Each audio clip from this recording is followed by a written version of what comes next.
Baby, তোমার আর কোনো tension করতে হবে না, আমি সরকারি চাকরি পেয়ে গেছি। তাই নাকি বাবু?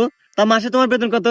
আরে 15,000 টাকা বেতন, তোমার চাওয়া পাওয়া সব পূরণ করে দেবো, আর কোনো টেনশন নাই। বাবা দেও আমাকে কিছু, তোমরা দেও, আমি 3 দিন হলে কিছু খাই না বাবা।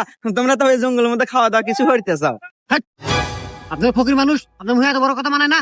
দাঁড়াও বাবু, ফকির মানুষ বেতনরা কিছু খায় না, কয়েকটা দিয়ে দাও। এই ফকিরের নাকি জঙ্গলে এসে শান্তি নাই, এই বিক্রি কয়টাই না জানি কামাই হারান। কামাই তেমন নাই বাবা, এই যে নির্বাচন এসে কামাইয়ের বাজার কমে গেছে, হরি 1000 পাশে। মাসে 5,000? দেখ তো, এই 5,000 মাসে কামাই রে জীবন চলবো?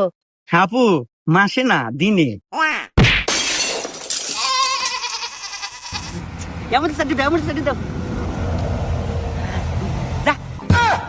হুমন্দি করলো কি রে?